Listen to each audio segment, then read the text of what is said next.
재판 중계를 통해 이 대표를 둘러싼 여러 의혹과 검찰의 터무니없는 기소에 대해서 상당히 해소될 것이라고 생각합니다. 현재 검찰의 경우 수사권과 기소권을 동시에 가지고 있습니다. 문제는 이를 남용하여 무리한 수사와 선택적 기소를 한다는 것입니다. 재판부 입장에서는 검찰이 기소한 것만을 가지고 판결을 내려야 하기에 검찰이 불기소한 것은 재판할 수도 없을 뿐더러 검찰이 작정하고 기소 내용을 과장하거나 은폐해버리면 재판부 역시 이 수준에 맞춰 판결을 내릴 수밖에 없습니다. 검찰과 그를 옹호하는 수구 세력은 수사 기밀이 유출될 수도 있다고 주장하지만 검찰의 기소 내용과 그에 따른 증거 그리고 판결 과정 및 결과 모두 합당한지 확인하기 위해서는 재판 중계 도입이 시급한 것입니다.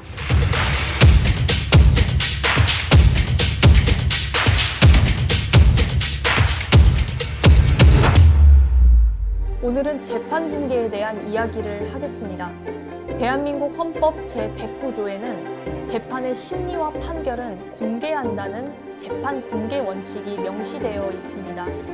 국민들은 검사나 판사가 사법 정의 기준을 가지고 정확하고 공정하게 수사하고 판결하는지 알 권리가 있습니다. 이는 법적으로 보장된 것입니다. 헌법재판소의 경우 지난 2017년 3월 박근혜 대통령 탄핵 심판에서 선고 장면을 생중계했고 앞서 2004년 5월 노무현 대통령 탄핵 심판, 같은 해 10월 신행정수도 건설을 위한 특별조치법 위헌 확인 심판, 2008년 1월 이명박 한나라당 대통령 후보의 주가 조작 등 범죄 혐의의 진상규명을 위한 특별검사의 임명 등에 관한 법률 위헌 확인 심판, 2014년 12월 통합진보당 해산 심판 등을 중계했습니다. 이렇게 선고는 총 5회의 생중계가 있었으나 변론은 생중계가 없었는데요. 그러다 지난 2021년 9월 헌법재판소 심판규칙을 개정하여 재판장이 필요하다고 인정하는 경우에 선고, 변론을 생중계하도록 하는 근거를 마련했습니다.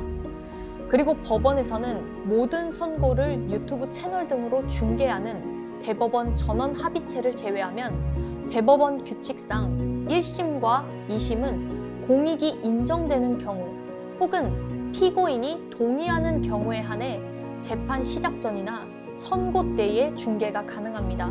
대표적인 사례가 2018년 4월 박근혜 전 대통령의 국정농단 사건 1심 선고와 2018년 10월 이명박 전 대통령 횡령사건 1심 선고 중계가 있습니다. 그러나 그 이후 중계된 건수가 0건임을 감안할 때 우리나라에서는 생각보다 재판 중계에 대해서는 매우 소극적인 태도를 취하고 있습니다. 실례로 법원은 2020년 11월 전두환의 사자 명예훼손 사건 재판 1심 선고 중계 방송과 법정 내부 촬영을 모두 불허했습니다. 그 이유는 피고인의 동의가 없고 불구속 상태로 1심이 진행 중이어서 촬영 허가가 공공의 이익에 부합한다고 인정하기 어렵다고 판단했기 때문입니다. 그리고 작년 5월에 있었던 대장동 사건 재판의 경우도 재판 중계는 없었습니다. 다만 사람들은 법원 앞에서 발급하는 방청권을 받고 방청석에 앉아 재판을 볼 수 있었습니다. 이때 총 15장의 방청권이 발부되었고 일부는 본법정, 나머지 일부는 다른 법정에서 영상으로 볼 수 있도록 마련된 중계법정에서 방청해야 했습니다. 분명 헌재와 법원 모두 재판 중계 관련 제도는 마련되어 있지만 실제로 진행된 건수는 많지 않은 상황입니다. 그 이유는 사법부가 재판 중계 시 발생할 문제점이나 부정적인 요소에 더 치중하기 때문입니다. 즉, 재판 참여자들의 개인정보가 과다하게 노출될 수 있고 개인이 공개를 원치 않는 정보가 재판 과정에서 공개될 시 자칫 개인과 사법부 간에 법적 분쟁이 생길 수도 있습니다. 또 사법부가 재판 시 여론의 영향을 받을 수 있는 점에서 사법 독립성이 저해될 수 있고 검사나 변호사 역시 사실관계나 법리를 따지기보다는 자칫 여론에 휩쓸려 수사 독립성이 훼손될 수 있다는 것입니다. 반면 미국은 재판 중계를 적극적으로 활용하고 있습니다. 물론 앞서 말씀드린 여러 문제점에 대해 미국 내에서도 이야기가 나옵니다.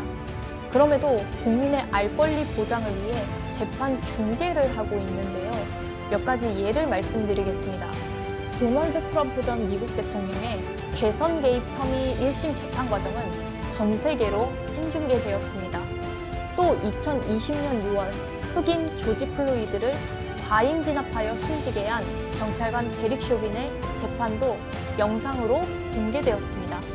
그리고 최근 사법정책연구원이 발간한 팬데믹 시대 재판의 대응과 과제 보고서에 따르면 미국 텍사스 주법원은 판사별로 유튜브 계정을 만들어 판사 이름, 재판부, 지역 등으로 분류해 주민들에게 안내하고 판사들은 유튜브 채널을 통해 자신이 진행하는 재판을 실시간 중계한다고 합니다. 이와 비교할 때 우리나라도 재판 중계에 좀 더 적극적인 태도를 취하고 의견을 개진할 수 있지 않을까요? 때마침 지난달 28일 대법원이 중요 사건 재판을 하급심부터 중계하는 방안으로 법원 방송 개국을 추진하고 있는 것으로 나타났는데요. 최근 법원 행정처가 받은 법원의 정책연구 용역 보고서에 따르면 2025년 1월 법원 방송 개국을 목표로 두고 최소 2023년 하반기부터 필요한 예산 마련과 방송 인력을 확보해야 함을 적시했습니다. 보고서의 내용 중 국민 87.9%는 사회적으로 관심이 크거나 매체를 통해 중요 사건의 재판을 중계하는 것에 찬성하는 것으로 나타났습니다. 특히 재판 중계를 경험한 사람들의 경우 법원에 가지 않아도 재판을 볼 수 있다는 편리성과 주요 재판에 대한 언론 보도보다는 생생하게 재판을 볼 수 있다는 사실성 차원에서 재판 중계를 긍정적으로 평가했습니다. 재판 당사자인 검사는 48.5%가, 법관은 44.7%가 찬성한 것과는 매우 비교됩니다. 결과적으로 재판 중계를 통해 국민의 정보 접근권을 높임과 동시에 사법부 재판 과정 및 결과에 대한 국민의 신뢰도를 증대시켜 사법의 투명성을 확보하고 사법부 역시 재판에 대한 책임감을 고취시키고자 하는 취지입니다. 법원 행정처를 중심으로 법원 내부에서는 재판 중계 취지를 살리면서도 사생활 침해나 재판 공정성, 독립성 훼손 등이 발생할 경우 사전 지침을 제시하는 등 부작용을 최소화할 수 있는 방안으로 검토하고 있습니다. 여기서 중요한 부분은 재판 중계 시 기존 공영방송이나 국회 방송 등과 같은 공공방송국 형태가 아닌 철저히 독립성이 보장되는 형태를 갖춘 법원 방송국 신설 상태에서 재판 중계가 진행되어야 한다는 것입니다. 왜냐하면 최근 사퇴한 이동관 전 방통위원장과 윤 정부가 방통위와 방심위를 통해 공영방송을 장악해왔던 상황에서 법원 방송마저 장악하면 이는 단지 여론을 왜곡하는 또 하나의 수단이 될 수도 있기 때문입니다. 따라서 투명한 재판 중계 및 해설 방송을 위해 독립적인 법원 방송이 필요합니다. 법원 행정처는 내년 초 TF를 꾸려 재판 중계 시범 사업을 준비할 계획이라고 합니다. 그렇게 되면 이재명 대표의 재판 일부가 중계될 수도 있다는 가능성이 제기되고 있습니다. 지난 대선 때 세간을 떠들썩하게 했던 대장동 사건의 경우 워낙 각종 의혹과 말들이 분분하지 않았습니까? 또한 언론, 특히 수구보수 언론에서 정확한 정보가 아닌 카더라식의 정보를 부각시켜 편향적인 입장을 있는 그대로 드러냈습니다. 그렇기에 국민들의 알 권리를 위해 그 실체가 명확히 밝혀져야 하는 것입니다. 그래서 대장동 특검뿐만 아니라 대장동 사건 재판 중계 역시 필요한 것입니다. 이 재판 중계를 통해 이 대표를 둘러싼 여러 의혹과 검찰의 터무니없는 기소에 대해서 상당히 해소될 것이라고 생각합니다. 검찰에 대해 좀 더 추가적으로 말씀을 드리면 현재 검찰의 경우 수사권과 기소권을 동시에 가지고 있습니다. 문제는 이를 남용하여 무리한 수사와 선택적 기소를 한다는 것입니다. 재판부 입장에서는 검찰이 기소한 것만을 가지고 판결을 내려야 하기에 검찰이 불기소한 것은 재판할 수도 없을 뿐더러 검찰이 작정하고 기소 내용을 과장하거나 은폐해버리면 재판부 역시 이 수준에 맞춰 판결을 내릴 수밖에 없습니다.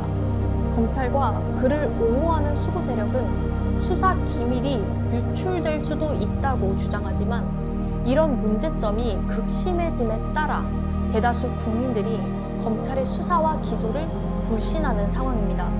그렇기에 검찰의 기소 내용과 그에 따른 증거, 그리고 판결 과정 및 결과 모두 합당한지 확인하기 위해서는 재판 중개 도입이 시급한 것입니다. 이는 법치는 뒤로하고 기득권 편에서 편향된 수사와 기소를 하는 정치 검찰의 독주에 브레이크를 걸 수 있을 것입니다. 이렇게 국민들도 정치 검찰을 감시하고 견제할 수 있도록 함으로써 점차 검찰의 변화를 유도하며 향후 진정한 사법 정의와 공정이 세워질 수 있기를 기대합니다.